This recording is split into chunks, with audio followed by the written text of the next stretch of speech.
Hey everybody, welcome back to the channel. So today is going to be a bonus video for you guys because we went to the cardiologist today and we thought it was just going to be a normal follow-up. You know, we've been going for a while now, and every time we go we usually just feel like, you know, not as on the edge of our seat, and things are, you know, gonna go the way that you don't want them to. Like this morning, or let's go back to last night. Last night I posted on my Instagram that we had a cardiologist appointment today, and when I got done posting that, I literally wanted to just go to sleep because we had to be up so early and to take Austin to work and everything. And so I just tried to fall asleep, and I just had a hard time going to sleep, and I was just so nervous and anxious for some reason. And then when I woke up this morning, you know, I was still kind of like a little bit nervous. Like I knew, like, okay, we're going to the cardiologist. You know, I get a little anxious whenever we go, no matter what. And because, you know, that's big things wrong with her. It's her heart. She has so many defects, and, you know, it's just very scary. But we did end up going to, I did end up falling asleep. So this morning when we got up and then we were on our way to the doctor, after I dropped Austin off at work and I was on my way to the doctor's with the girls, that's when I started to feel like I was gonna like throw up. I just got very nauseated and I just got really butterflies. I just felt like something was wrong. You know, we were on our way to the cardiologist, like I said. So when we got there, you know, we had to have our masks on, and I was gonna vlog today. I was gonna record all this for you guys so you had the update in like the vlog or whatever. But like I said, me feeling a little uneasy and nauseous, I just kind of wanted to take this doctor's appointment in and really see what was going on and, you know, get the updates and everything. So that's why I didn't record, and that's why I'm just doing this little update right now for you guys, because we got bad news. We usually don't get news. We usually say, okay, she's good, continue her medicine, monitor her, you know, see us in 3 months. So today we went in and we got our temperatures checked by the front desk lady, and we had our masks on, you know, COVID and everything. So we always do an EKG, which is, if you don't know what an EKG is, it's basically little stickers. I think it's like 9 or 10 stickers that you put on your chest, and they take these wires and hook it up like to the stickers, so that way they can take pictures of your heart and the rhythm and everything and see if you know, things are going good, it's working how it should be, and like, you know, everything's doing what it's supposed to. So she had her EKG done, and if you guys have seen my other videos or other Instagram stories, you know she does not like those. So she didn't tolerate that well. We literally had to sing the ABCs to her very loudly for her to actually like look around at us. So me, the nurse, and Layla were all singing her ABCs in the doctor's office while she was getting her EKG done, just because we were trying to calm her down so they could get a good reading. And it did work for a little bit, so I think they actually got a better reading than they usually do, because she usually, nothing makes her happy. I put Blue's Clues on, I give her a snack, I give her a drink, I rock her for a little bit, or come on, like I try and calm her down, you know, anything that you would do for your kid to calm them down, you know, I did, and, you know, it just never works. So this actually worked a little bit, so he was able to see like a little bit of what was going on in there. And when he came into, okay, so before I jump into that, when we got done with the EKG, we were moved to another room to actually be seen by the doctor. So we were only in there for probably like 5 minutes, and then he walked in, and he was talking to us, how's she been, you know, how's it going, love this doctor, he's my favorite doctor ever. And just, he was the one that dealt with us when she had her SVT at home, her one and only SVT at home. So just seeing how compassionate and loving and so nice and, you know, considerate he was to like get the information to the hospital and get us the information that we needed, like right, like he was quick. So I've always tried to stick with him unless he like wasn't available, and then she just needed to be seen for whatever reason. But anyways, going off topic. So when he came into the room, you know, he's asking us how she was doing, you know, and then he listened to her heart, and he did tell me that it sounded a little bit louder than usual, which I don't really know what that means. I didn't ask because I just want him to finish like the exam and like everything to see what the answer was. So I was like, okay. So before he got done, like he already said, you know, we're gonna go ahead and do an echo, which is an ultrasound on your heart. If you don't know what that is, basically like you're literally just getting an ultrasound of your heart. So she has to like lay there and, you know, be still when they do the EKG, just like that, and she does not like that either. So I had to try and hold her in my lap again and calm her down, and even the doctor heard her crying, so he came in and he was like doing all these Donald Duck noises and, you know, dancing, and then finally he put Baby Shark on his phone, and finally she was like good to, like, for him to get a couple pictures. Hi. So she was finally good for him to get a couple pictures. So when they got the pictures, you know, I was basically holding myself up and the baby by my freaking abs, so I was dying, of course, because I'm so out of shape. And he looked at me, and I think he was asking me, like, Mom, you okay? Because he saw I was struggling. But I was more so worried, like, I wasn't even really worried about that. I was kind of, like, just trying to pay attention to what they were saying to each other, because he was constantly like, let me see that. I want to see that better. Let me get a better picture of that. Let me see that, like, through the whole thing. So, you know, when they're doing that, it kind of makes me feel like something is wrong and something is there that they're really, really looking at. So I was getting a little bit anxious. I could feel my anxiety was starting. My heart was starting to get a little bit faster. I was starting to sweat. I was getting that bad feeling in my stomach again. And he looks at me and he's like, Mom, you okay? And I'm like, yeah.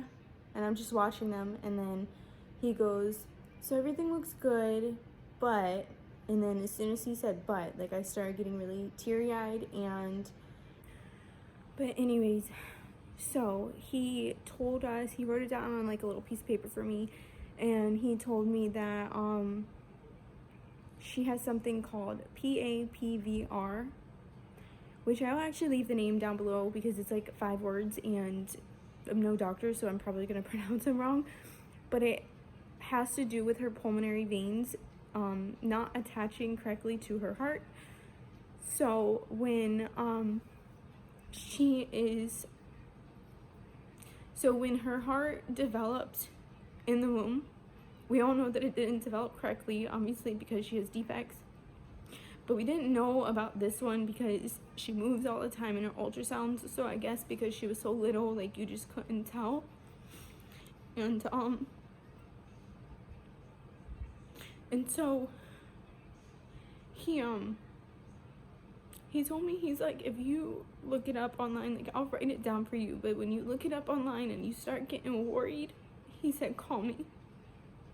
And that's how you know you have a good doctor. As soon as he started talking to me about it, I immediately started bawling my eyes out. And this is exactly what I did on the phone with him when she had her SVT and he was trying to calm me down. He made sure that when I called him, he called me immediately right back. And I told him we're going to this hospital. He's like, all right, I'm gonna call them. I'm gonna send her records of what she has, because she was never there. Like, it had been 2 months after she was born, if that, and not even, like, a month after she was born. And you know, she's never been to that hospital that we were taking her to. So he's like, okay, what hospital is she getting taken to? I told him, so he called them immediately and sent over what she has wrong with her so they could figure out what was going on. When we got to about halfway there, Austin rode in the ambulance. When we got about halfway there, he called me and he was like, okay, I told them, you know, you're on your way there, you've got her, she's safe, she's in good hands, she's gonna be fine. You know, I'm crying. And then he's like, just get to the hospital safely, make sure she's okay before anything. So I said, okay. So when I get there, you know, I walk through, say my daughter's this and that, she just got taken in by an ambulance, and you know, they take me back and everything.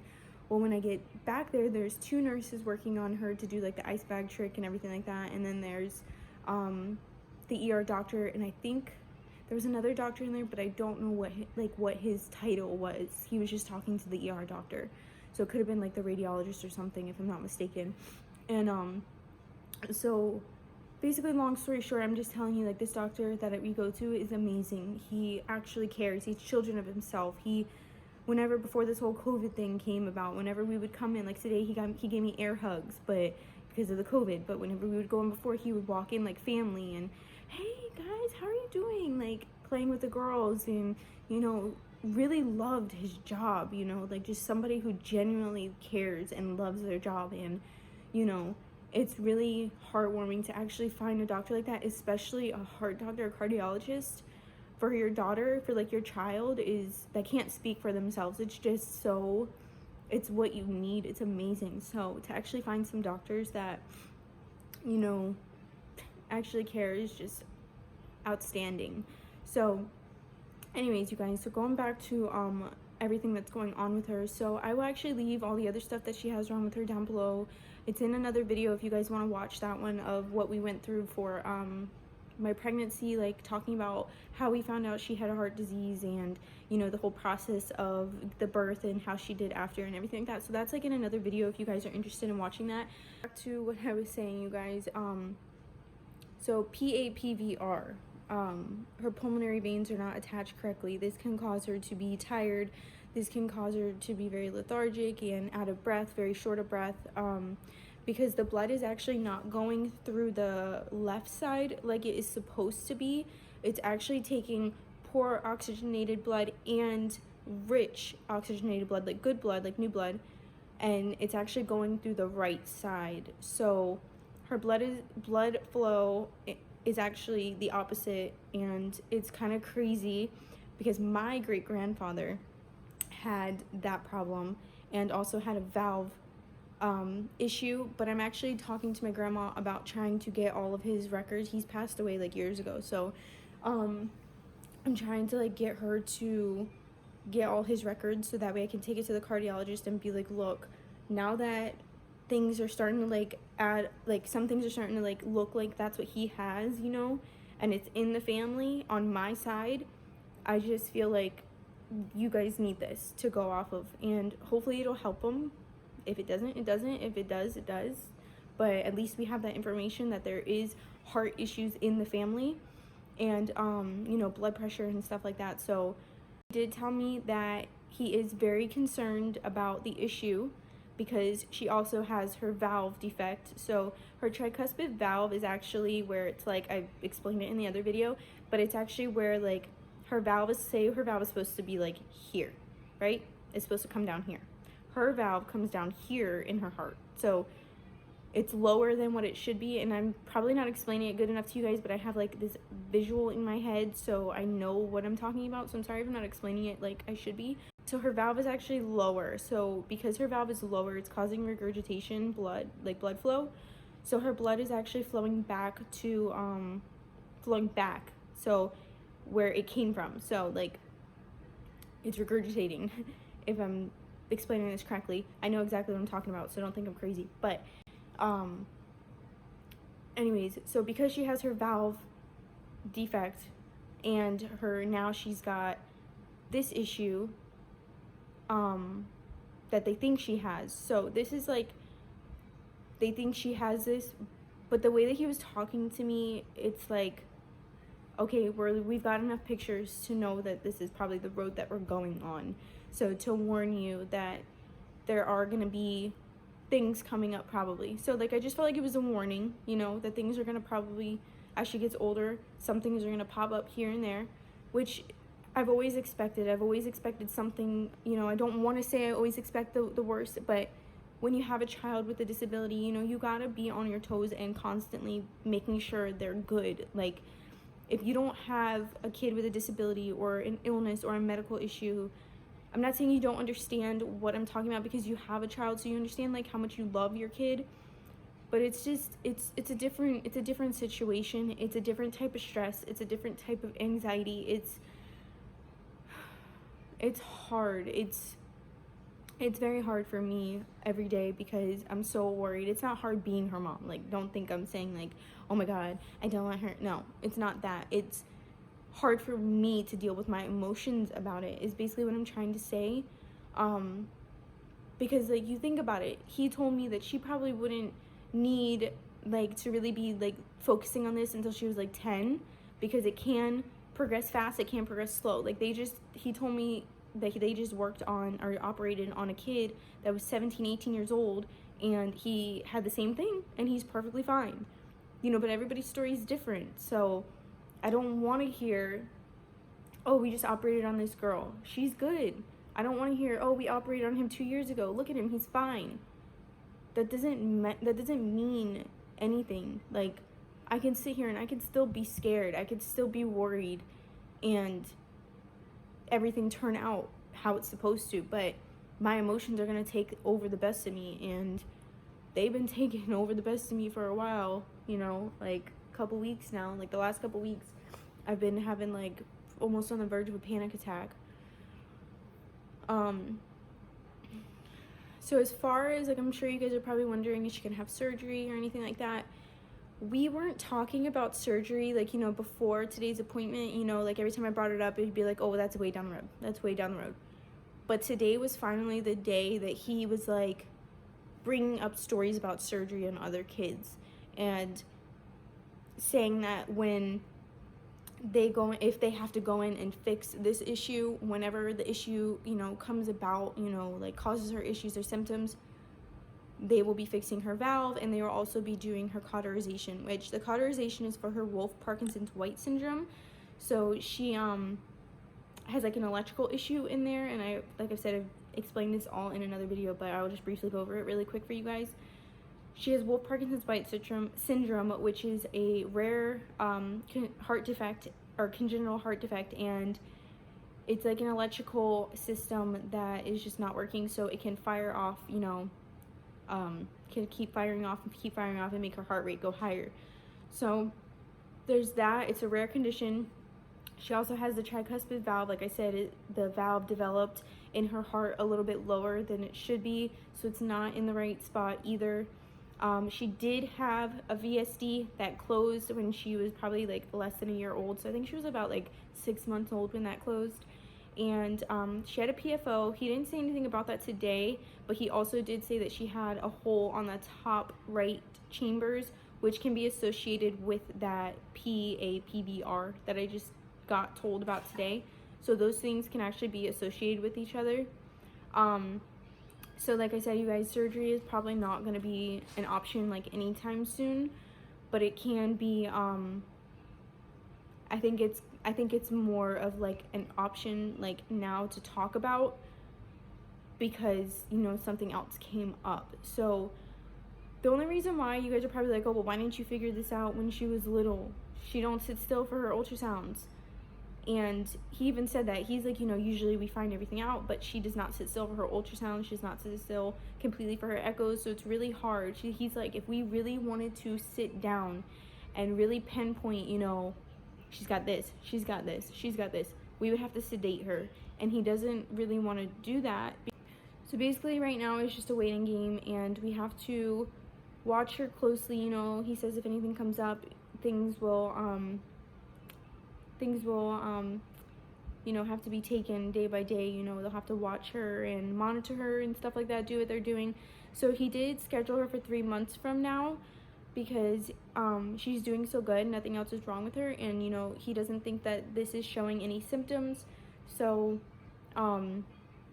he said, see us in 3 months. I will be calling you later to probably up her dosage. So she's on 3 mLs right now. She's been on 3 mLs for since January of this year, so the last 7.5 months she's been at 3 mLs, and has not gone up, has not gone down. She's been on that 3 times a day, so every 8 hours. So even if it's 4 o'clock in the morning, yes, we have to wake up and set an alarm to give her her medication. When she was first born, I look like a dude with my hair like that,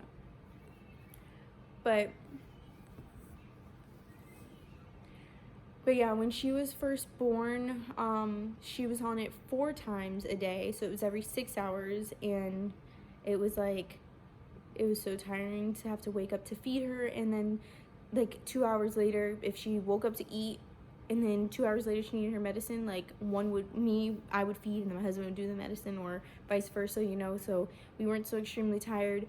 We still were, but I don't think any mother or parent would change the situation of having to wake up for 5 minutes to give their child medication. So, you know, no big deal. But the whole process of what I'm just saying is the whole process of, like, all of this is just so tiring, because you just don't know what the next step is. It's a learning process on the way for me, because I don't have my other 2 children with heart issues. I don't have heart issues. You know, things are very new to me in this, you know, situation. So it's very hard to hear bad news about your child. And not only that, but basically the organ in their body that is keeping them alive it's hard to think about, you know. So this is where I say, like, my emotions get the best of me, you know. Things happen every day. But I just wanted to update you guys on what is going on with her, because usually my videos are like a month out from when I record, but I didn't want to be posting that she had a cardiologist appointment last night and then be posting on my story that, you know, that something bad did happen. I wanted you guys to actually understand, like, what I meant by bad news. So yeah, that was today so far. It's just not been that great of a day. I've been really stressed out, really tired. I'm hungry, but I can't eat. Like, I had a little bit of food for lunch, and like, ever since this morning, I've just been really nauseous, and now it's like, I just want to curl up and take a nap. So she gets her medicine at 5:30. She's actually taking a nap right now, and me and the other little one over there is probably going to go take a nap as well, because crying makes you tired, and I cried a lot this morning, especially at the doctor's office and with my husband, because after I went to the doctor's, I went to him, and I was supposed to actually have lunch with him, but since the whole situation, he wasn't hungry, and he just wanted to go, you know, back to work to make money, because brings me into another situation that we're venting about. We just had to get 4 new tires on the car, because my back driver's side tire was actually leaking, and then when I went to go pick him up on Monday, my driver's side back wheel was the one leaking, but my passenger side one, actually on the way there, when I got there, I realized it was flat.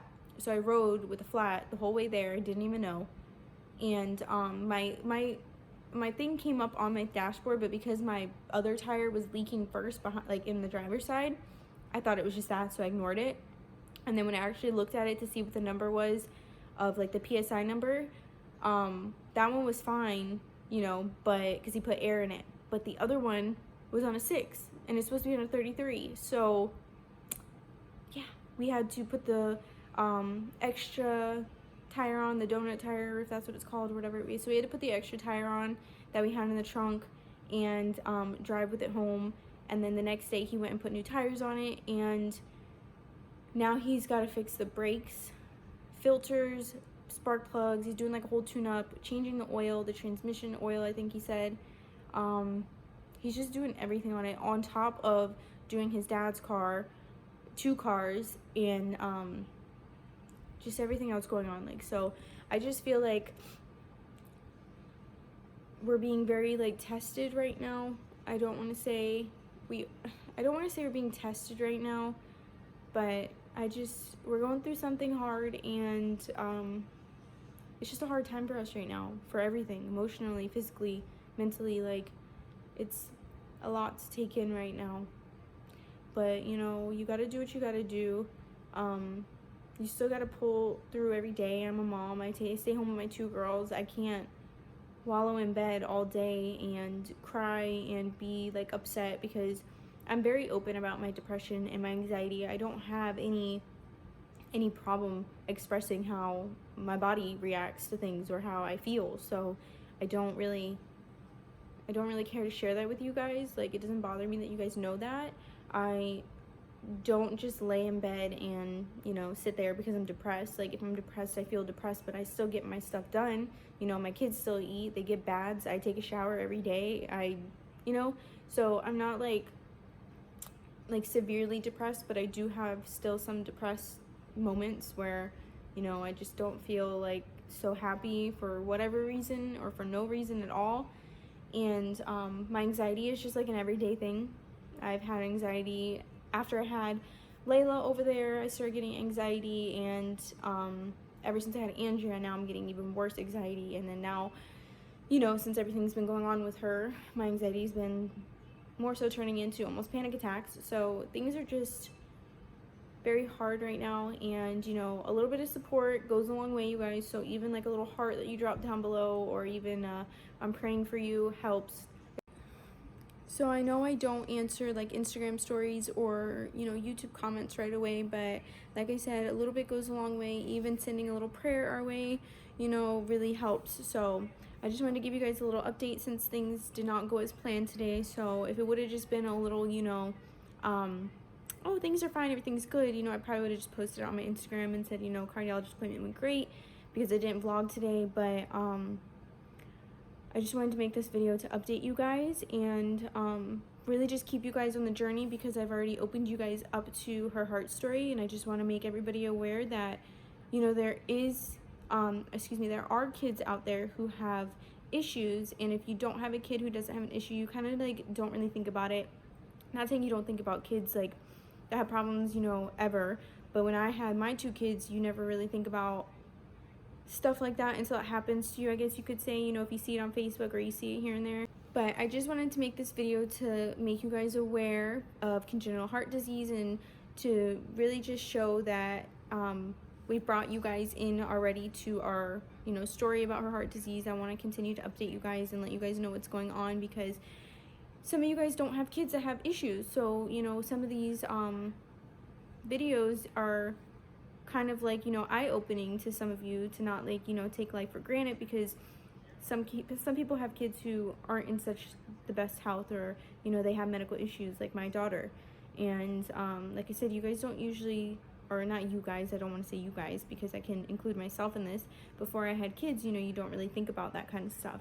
So now having a daughter who has an issue, a medical issue, a heart defect, congenital heart disease, excuse me, if you want to get technical, really has opened my eyes to a lot more things, and not just the heart disease community, but, you know, I follow a group in Facebook that is all types of medical issues, or, you know, disabilities for kids, and it's just for them because, you know, there's parents in there that need to vent to each other. And, you know, it's such a great Facebook group, and I enjoy it, but, you know, it's just very upsetting to see, you know, so many kids sick. And I just wanted to make you guys aware that not everybody is healthy and just good to go like you guys. And especially with this whole COVID-19 thing going on, I see so many people complaining about a mask, and whether you agree to it or not, like, can you please like watch the beginning of my video and see why I would like you to wear a mask and not stand 2 feet away from me, and realize that I have a daughter at home who has a heart condition that if this virus gets to her, it cannot do good things. So especially now that we have this on top of everything else, I am even more terrified of this virus. So I just ask that you guys actually be considerate of others, and really just think about others in this time of year and life, because, you know, 2020 is not the year for anybody. I don't care who you are, it's just not the year for anybody. So just really think about other people, you guys, and I just hope that you continue to pray for her and everybody else that you know that has issues, or even if you don't know them, just reach out to somebody that you know needs your support.